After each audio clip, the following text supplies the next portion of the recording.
Hello and welcome to this week's Thursday Hang. Thanks for joining me here. And today I'm going to be discussing 7 things that will get in the way of achieving a higher level of discipline when it comes to practicing guitar. Now, discipline is huge. You want that when you practice guitar. And these 7 things that I'm going to go over are going to be all zeroed in on helping you attain that, except for the last one, the 7th one. It's a little bit different direction because it's going to lean more upon the instrument itself, and you'll understand fully and completely when we get to that 7th one. So let's get going on this. We'll start at number 1 here. Number 1 is allowing too much time and energy for fun playing to be the main focus of what you're doing on guitar. You know, for a lot of beginners and intermediate players, they're only focusing on playing what they find to be enjoyable, but they go and neglect things like technique exercises, reading skills they need, music theory ideas, or ear training things. Those are all the critical areas of playing guitar, and they're the necessary ones for long-term improvement. So sure, it's great to just play things that are fun, but you also have to play things that are a challenge and get involved with learning about stuff that you are totally unaware of, and it feels probably really foreign and maybe even really confusing. But those are the things in music that are going to be making huge changes for you. Okay, number 2 is lacking some kind of a structure to your practice routine. A lot of haphazard type of practice routines are out there, maybe even no practice routine. You just sit down, plunk on a few things, oh, that sounds good. These 2 chords are cool. I got some good sounds happening. I'll try playing this tune here, whatever. It's all like all over the place. That does not build lasting skills and habits. You have to have some kind of clear, almost like personalized, prioritized study approach, and that will give you structure. And once you got structure, it includes things like having a mix of important ideas you're doing on guitar. Maybe that's technical things you're doing, a mix of also having fun playing, because, hey, fun playing is great, but you can't only do it. You need to have a balance, and that way what happens is you move away from this kind of like slow crawl of successful things that you have going on, and you also avoid that area, what we often refer to as motivation fade. So you don't want motivation fade to happen. You want to stay motivated. You want to really be on top of excitement every time you're grabbing at the guitar. And having a structured practice routine, something that you go through that really allows you to start feeling like you're seeing skill development, now that's where you want to be 100%. All right, that's number 2. Let's go to number 3. And this one is important because it's about a topic that I refer to a lot when I teach, and it's called little bit here, little bit there practice.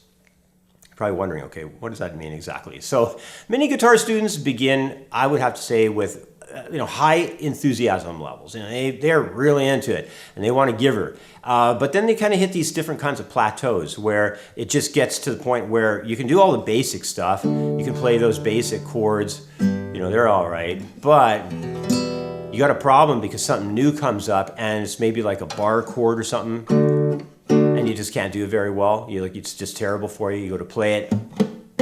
Sounds like that. So you're now at a point in your playing where it feels like you're pulling a train uphill.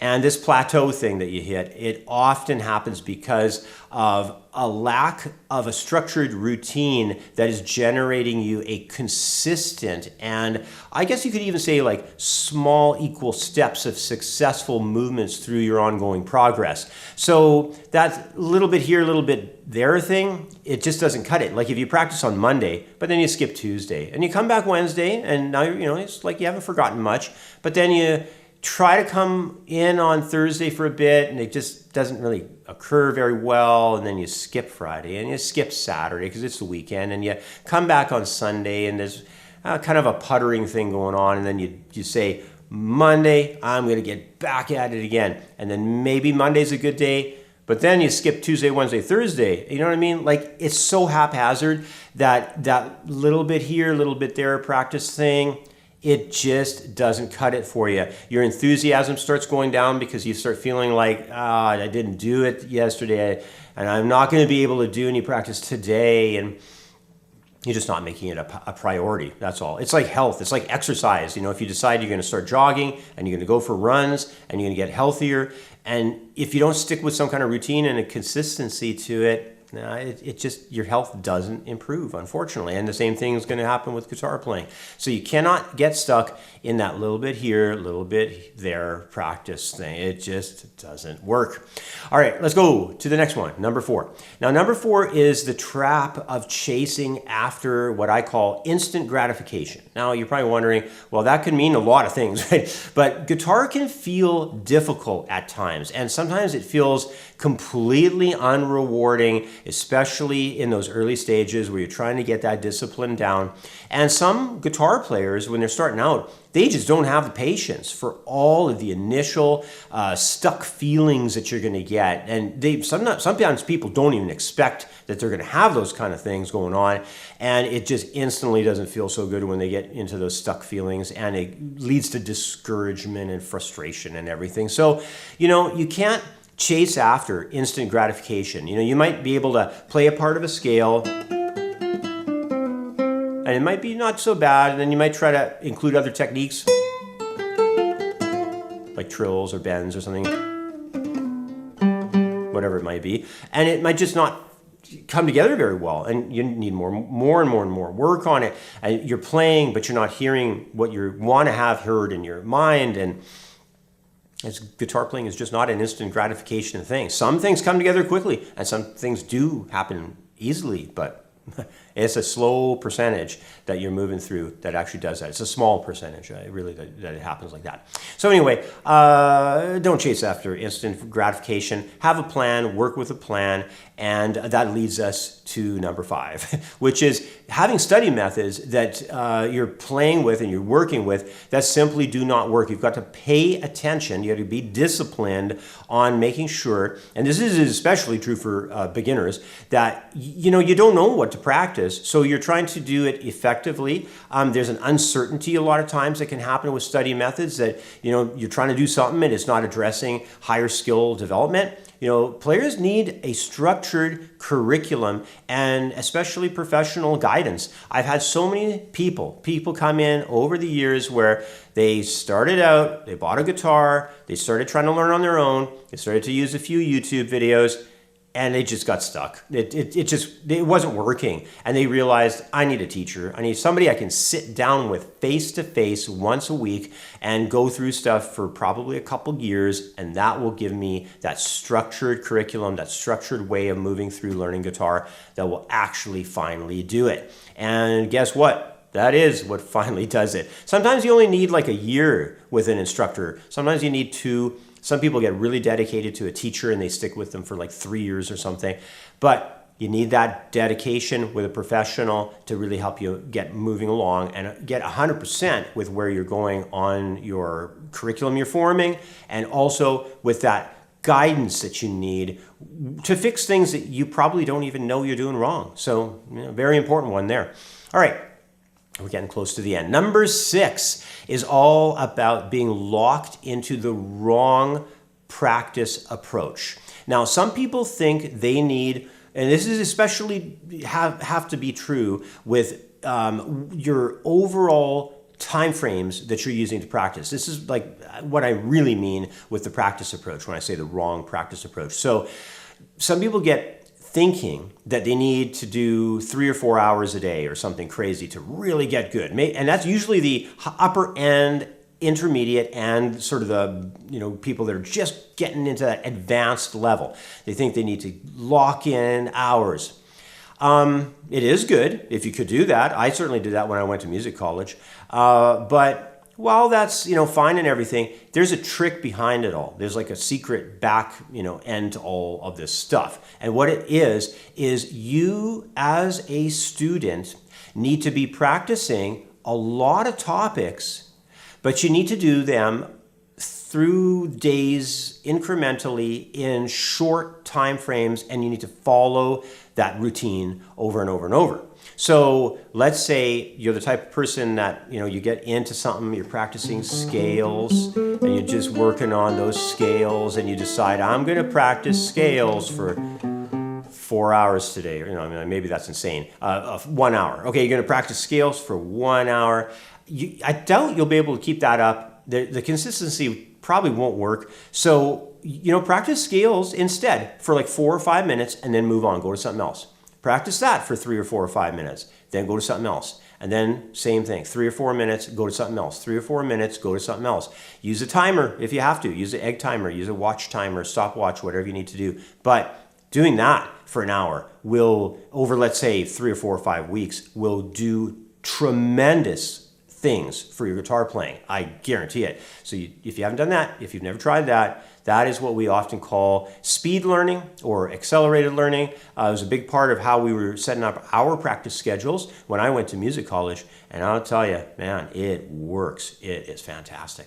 All right, let's go to the last one now, number 7. Remember at the start of the video, I said, well, number 7 really, it's not exactly the one where it's having to do with discipline, really. It's kind of a bonus one.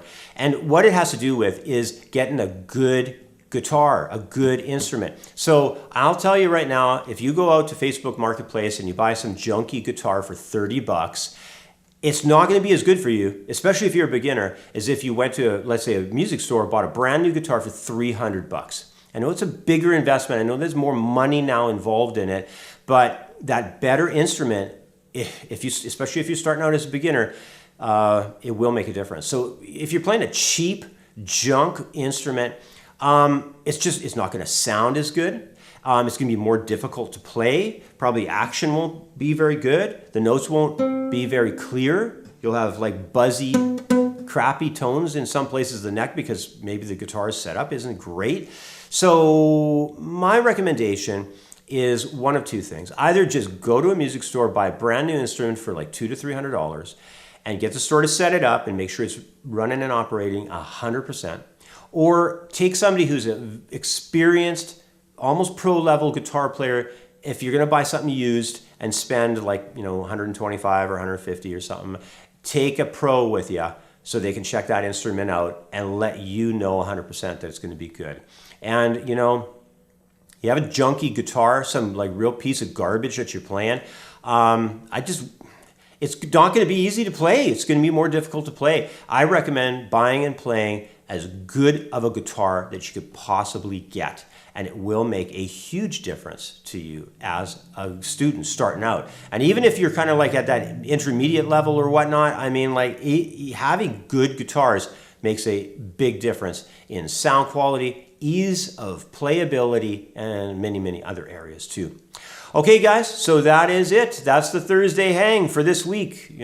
Keep these things in mind. It's going to be a really big difference to you and much more at that level of having a better level of discipline in your playing. So anyway, guys, have a wonderful week. Keep jamming out on your guitar. Keep having fun playing guitar. If you need extra lessons, check out my Patreon at patreon.com/Creative Guitar Studio. If you want to study my actual courses where I've got everything laid out in fantastic step-by-step curriculum for you, just head on over to my website. It's at creativeguitarstudio.com. All my courses are over there, all the electives, all the core curriculum, they are all waiting for you.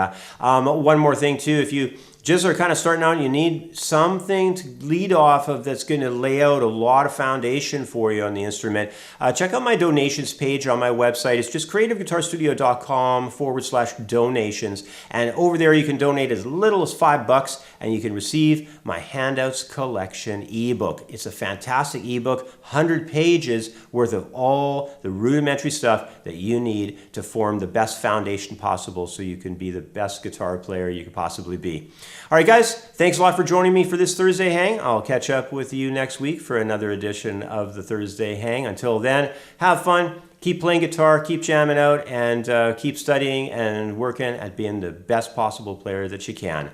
Until next time, take good care, and bye for now. With a free membership, you'll be able to access all the free lesson material, including a collection of 6 years of YouTube archives, where there are hundreds of videos, PDF handouts, and MP3 jam tracks. Plus, with a free membership, you'll gain access to the Quick Licks program, a 30-lesson course covering guitar licks in all playing styles across all types of scales and arpeggios. When you sign up for a paid membership, you'll get access to my core curriculum, including my beginner, intermediate, and advanced guitar programs. Plus, there's also my elective courses on the site, like acoustic guitar, guitar technique, guitar soloing, ear training, music reading, and many others. Go check it out. You're going to love it. The website is creativeguitarstudio.com.